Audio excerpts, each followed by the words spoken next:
make sure you're doing it the right way. Make sure you're getting the instructions. Make sure you're using the products that they specify to ensure it's going to meet the warranty of that installation process. Super critical if you're doing it yourself and you're inexperienced. It needs to be done the right way. Let's work. Welcome to the Making It with Myles podcast, where we talk all things building, construction, building inspections with regards to the real estate industry. We also add a little bit of personal development gems every now and then. This episode is going to be about how to DIY like the best way. Okay, so this is specific for people doing it yourself. Before getting into this podcast, if there's anything that you find useful, please like, subscribe, and share it. If you have any questions or you want some questions answered, there's a little link in the bottom. You can put your little Q&A. Happy to answer it and go into depth. No dramas whatsoever. So here we go. So we have two steps in the DIY project, which we'll be discussing. Okay, so step one is the planning and the design process, and then step two is the construction phases. Now, both of them are very critical and important as one another.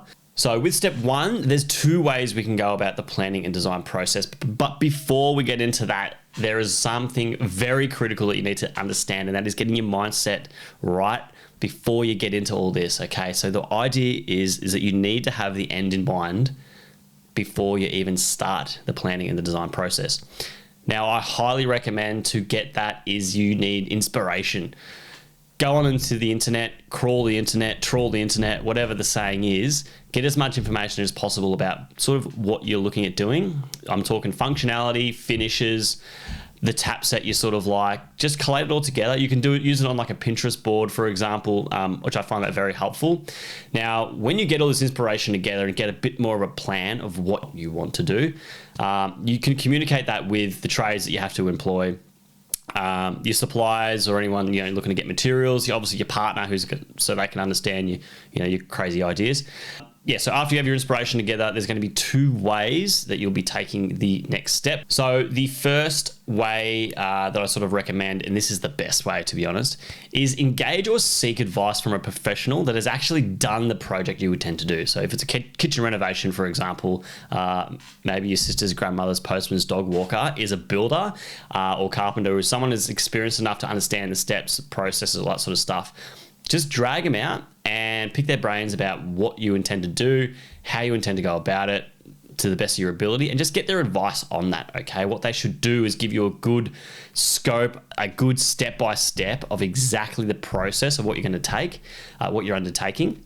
And you'll also get a good idea of what things you may come up with, what problems you'll face based on the project. So they can be looking in your workspace, in your area, and go, right, you're gonna have trouble here, you might have issues here, you got some plumbing here, just some bits and pieces to sort of get your head into the right space. Okay.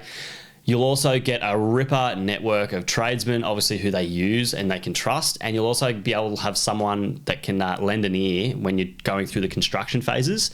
So if you come up with a few things you're not too sure about, you can just reach out and pick their brains. Okay. So this is the best approach. Step two isn't as good, but you should still end up with an adequate result. And that's simply just going through the internet and finding like a step-by-step process, again, of the project you intend to be undertaking. Now, this process is very difficult because trying to explain to someone a step-by-step process for a kitchen renovation, for example, can vary very much so, because all kitchens are different and all the scopes of works are different, but you should be able to grasp some key elements of what you need to do for that project, and understand, during this process, you're going to heavily rely on your trades to give you a good understanding and direction during the construction phase. So you won't have an ear to sort of talk to, you'll just have your trades to help you sort of steer in the right direction. Most trades are happy to help the best they can, but not all trades know all aspects of the jobs, okay? They specialize in one thing. So you've got these two methods. Obviously, one's better than the other, but they should both lead to a sort of an adequate result. With whatever method you end up proceeding with, have a good scope of how the functionality will work, how it will look, and a step-by-step process of more or less how to achieve it.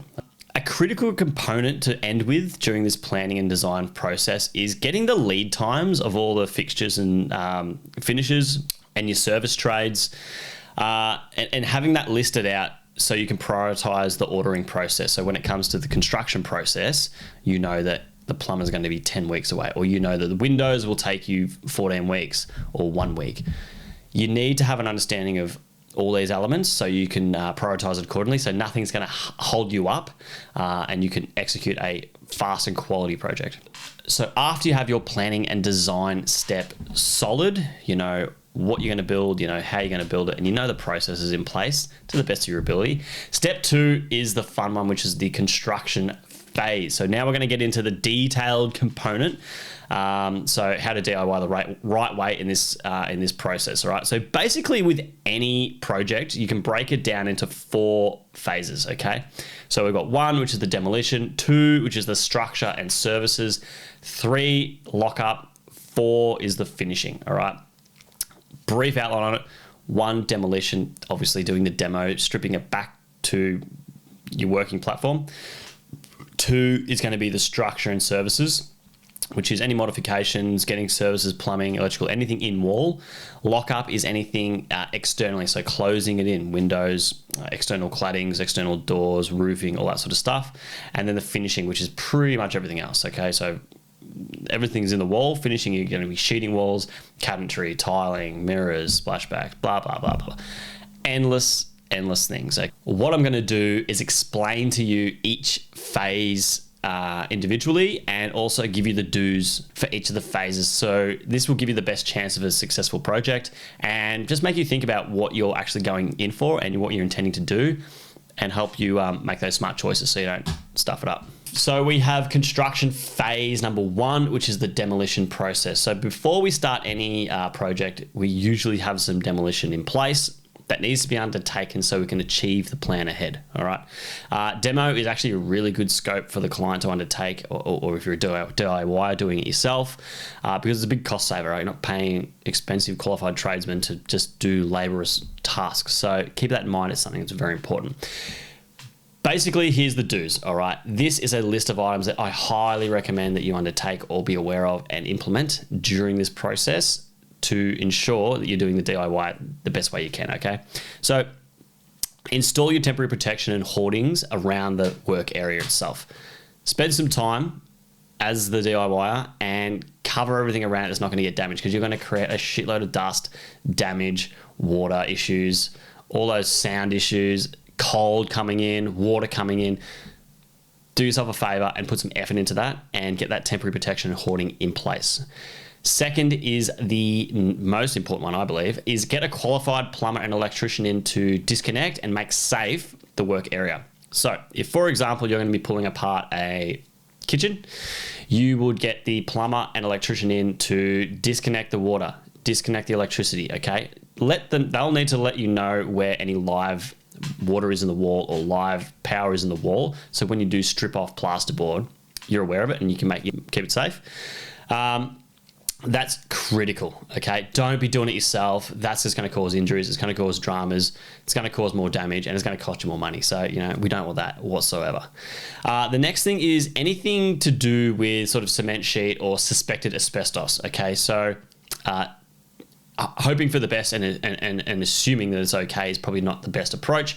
Just get an asbestos auditor out. They come out, they break off a piece, they test it, they say if it's asbestos or not, and then they come and remove it, okay? It's not an expensive process. It's not as expensive as people think, and the health risk associated with it isn't worth it. So do that. If there's any sort of suspected asbestos, that could be like a cement sheet, vinyl underlay. You've got even particular glues they used back in the day. Best bet, you just get them in anyway to be safe, okay? Be sure to undertake the detailed demo of the project if you're a DIY. I mean, I'm talking things like you're not structurally demolishing the property itself. You're pulling the things apart that are just aesthetic. Plasterboard, doors, joinery, skirtings, architraves, all those types of things, okay? So that's the easiest process. It's can be the most time consuming. So make sure you're doing that. That'll save you money and time and all those good things. And it's a task that the qualified trades don't really want to do. So if you can tick that box, it'll be a massive win.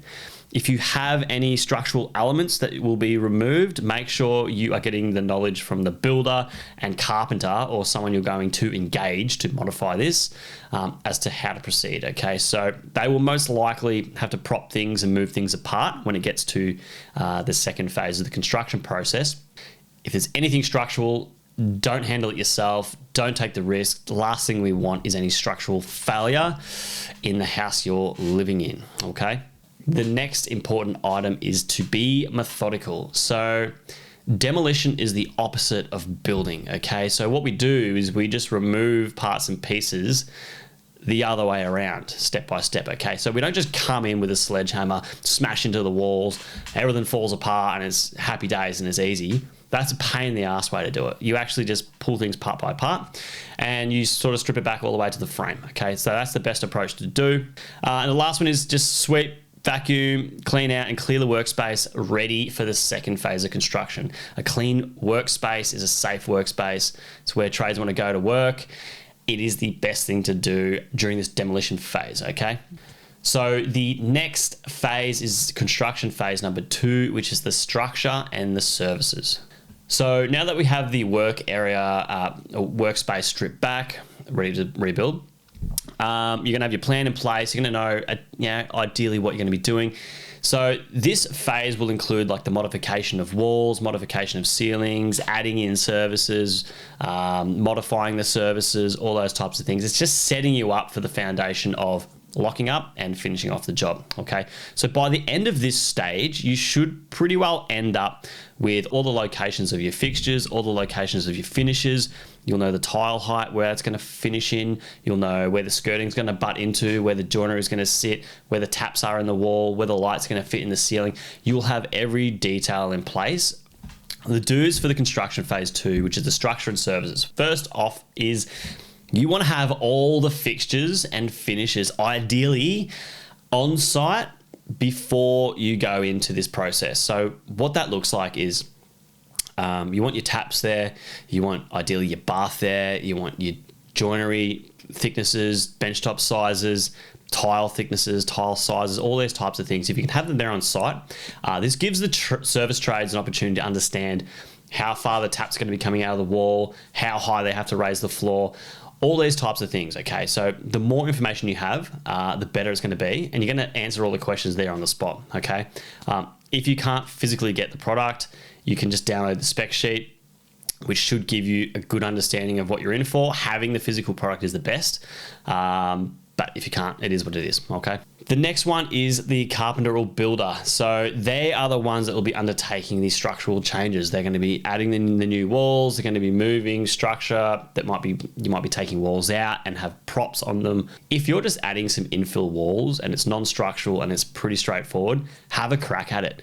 No worries whatsoever. But if you start stripping roof structures apart and taking out structural walls and trying to re-prop the roof, probably best to mitigate that risk and get a qualified carpenter in or a builder who knows what they're doing to take that risk for you, and they'll do the right thing. During that process, you might be able to lend a hand, save some money on some labor with these trades. We'll see how you go.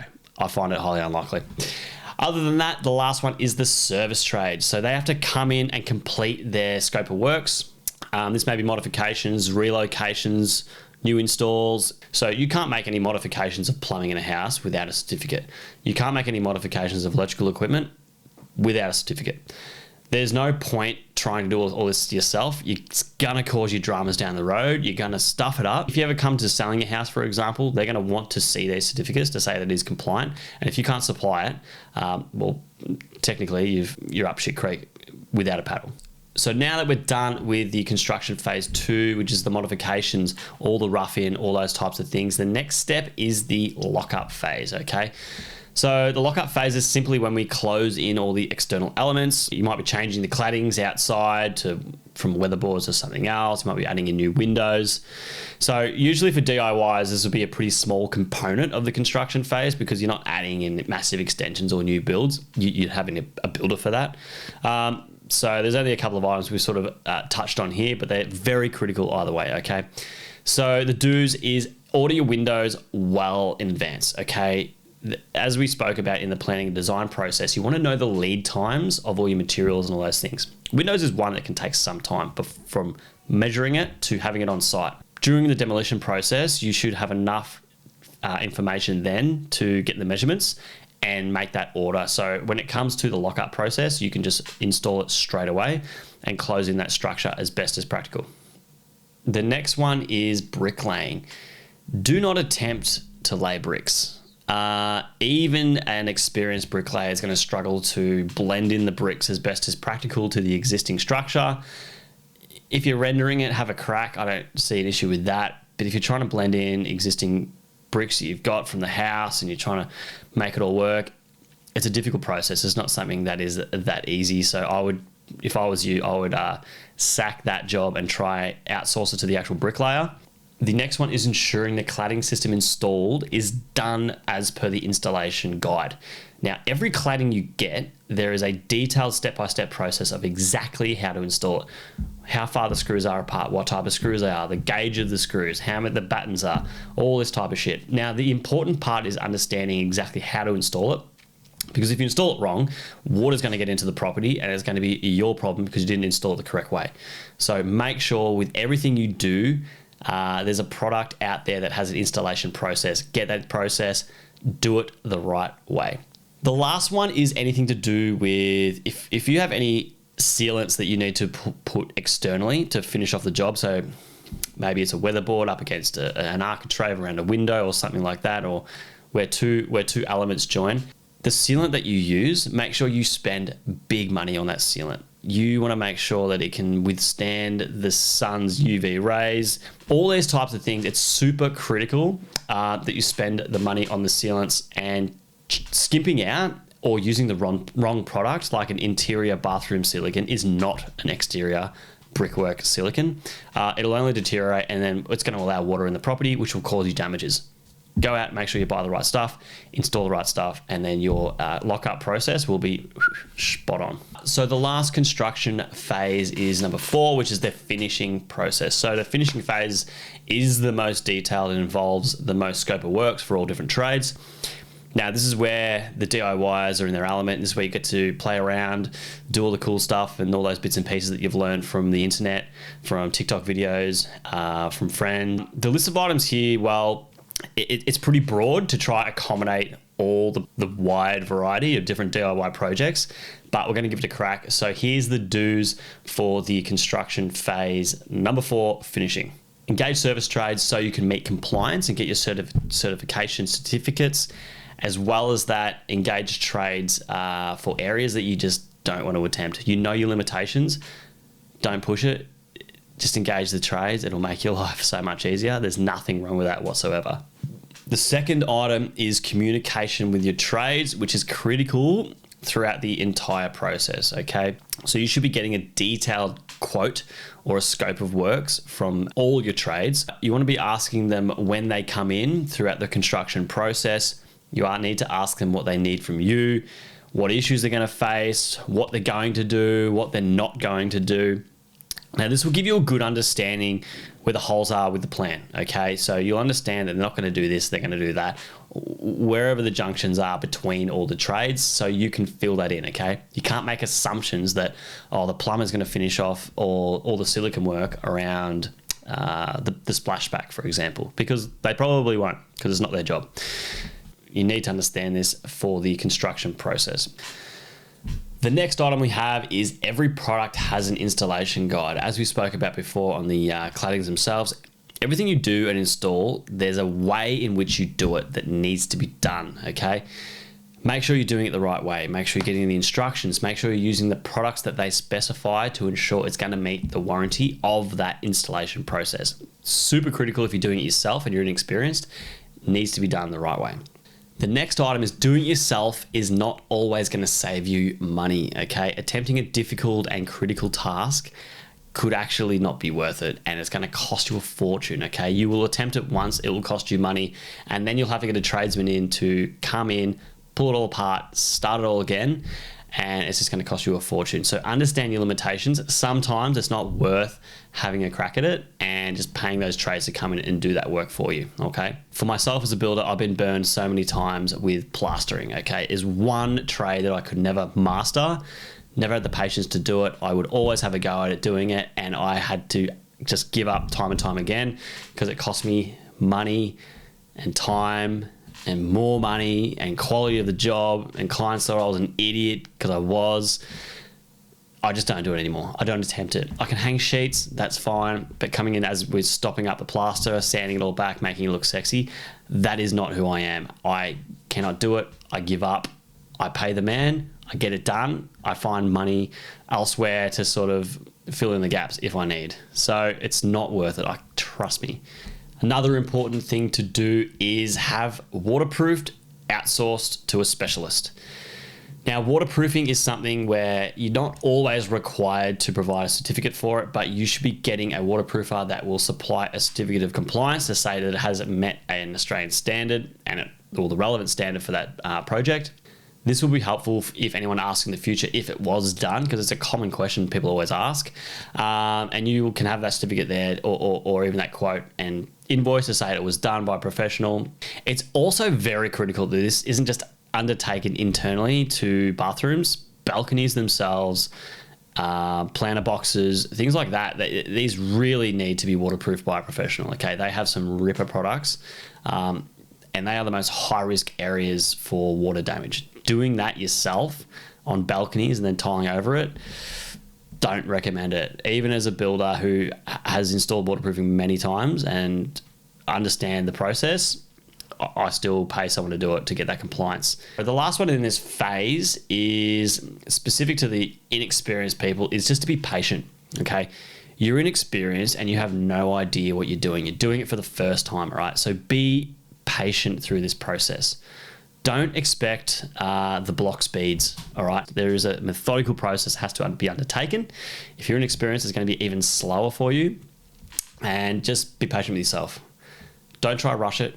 It's not going to be worth it because the result at the back end is going to be shit ass if you just push it through and hope for the best and be like, oh yeah, here we go. All right. And it will just cause you dramas down the road if you start rushing these processes. Okay. So again, be patient, take your time, and that's the best advice you can have. So to recap on how to DIY the right way, again, we're going to go back to it. Step one, the planning and design process. Within that planning and design process, the critical thing that you needed to do was crawl the internet, and get all your inspiration together so you know where to take your next step. There were 2 steps you could take. The first step, get a professional on board, pick their brains, use their trades, use their knowledge. They're not going to do bugger all. Get them on board so they can help you get that step-by-step processes in place. The second, which is not as good, go through the internet, crawl the internet for other projects that you've done that have been done similar, and list out all the items, all the processes, and all the trades associated with it so you can make your own little plan together, and then take the next step, which is the construction phase. The construction step had 4 phases within it. Number 1 is the demolition. Service trades are to be used to make the job safe and to disconnect everything. 2, builder and the carpenters will be dealing with all the structural elements, okay? Nothing to do with you whatsoever. 3, suspected asbestos is to be tested and removed. 4, temporary protection put in place. Do that. Look after everything else around it. Don't cause more work. And 5, demo is the opposite of building. You want to work backwards from the building process. All I say is don't slam sledgehammers through walls and just try to rip things apart and hope for the best. That's going to be the worst approach. Construction phase number 2 is the structure and the services. This is where we're getting the service trades in to redo rough-ins, do modifications, all those types of things. Make sure you're getting those certificates of compliance from each of these trades as you engage them. The second in this phase is the builder and carpenter will be used to do any structural modifications, okay? Don't try attempt it yourself. It ain't worth it. The third is to have the actual fixtures and finishes on site in your hand, ideally, so the trades can understand what they're installing, how thick the tiles are, size of the bench tops, all those types of things, okay? If you do not have that, at least have the technical tech data on those products, so at least they've got something to work off when they're doing their set out and all those types of things. The third phase in the construction process is the lockup, okay? Closing in the structure, keeping all that water out. Don't lay your brickwork. Just don't do it, okay? Second one is follow the instructions of the installation guides, okay? Again, all materials, all products, there's a way to install it. Follow those instructions. And the third one is don't get cheap external sealants, okay? Don't use your no-more gaps on your brickwork, for example, or around your windows externally if it's inside on your skirting. It's not going to work. it will cause you dramas. It will cause you issues. Not worth it. Number 4 on the construction phase is the finishes themselves. All right. So again, we're back to the service trades. We are using specialized trades to come in to do all the servicing. So mechanical equipment, electrical, plumbing, all those types of things. And they are supplying you with a certificate to say that it does comply. The second is the communication is critical. All right. Scopes of the trades is very clear, so you understand exactly what they're doing and what they're not doing, and more or less you're going to be the voice between all these people. Okay, you're going to communicate between everyone to make sure you ensure this job runs smoothly. So communicate with the trades, understand when they have to come in, when they need to come back, make sure everything gets done in the meantime, and just flow accordingly. All right. The third, again, is follow the installation instructions, and can't say it enough. When you buy a product, there is an installation process, a guideline of how to do it the right way. Follow that. You will not void any warranties. It will be done correctly. You will not have any issues. Outsourcing something that is too hard is going to save you money. If you find you're going to fail miserably at it, just pay someone else to do it. It's okay. You're not a bad DIYer, no stress. The next one is waterproofing. Engage a waterproofing, outsource that for sure, because you want to be getting a certificate of compliance to say that what has been put in place does meet an Australian standard. It's been installed correctly as per the product's installation guide, all those good things. And if anyone ever asks, you can have it there on hand and you will tick all the boxes, because it is a very popular question that I get, especially when people are buying homes. And the last one is be patient. Take your time. You are inexperienced and you've never done this before in your life. You've watched the block a million times and they do it in 2 days. That is not going to happen even with qualified tradespeople, all right? You need to ensure that you give yourself enough time and enough patience to achieve a quality product. Do not rush it. Rushing it may result in making mistakes that you just practically cannot fix, and it's going to cost you lots of money. So again, can't reiterate enough. Be patient with yourself so you can be very successful in this DIY process. So to end all this, DIY projects are like all projects. They're very complex. All right, there's a lot of people associated with it. So to simplify this subject was actually pretty difficult. This approach of doing it yourself, it should at least give you a good understanding of the things to consider when you are taking this process on yourself, and more or less help you mitigate the common problems that are faced, okay? We don't want you ending up with an ugly, unsafe, problematic, and more or less non-compliant project. That is the last thing we want. And be mindful that undertaking a dodgy project isn't going to lead to any sort of success, all right? Do it the right way. Do it once. Be proud of it. Be patient. What I'm going to do is actually pump out this as a bit of a checklist, and I'll add it to a link in the bottom of the description. So if you're listening to this and you want to get down all the do's for each of the phases and all the planning process, it'll be in the link below. Have a read, tick it off, get that advice, and get out there and enjoy some DIY. Thanks again. I hope you enjoyed the episode. Again, please give us a follow, a like, a share, all those things if you found this very helpful. If not, that's fine. Just unsubscribe and carry on with life. Take it easy, bye. Let's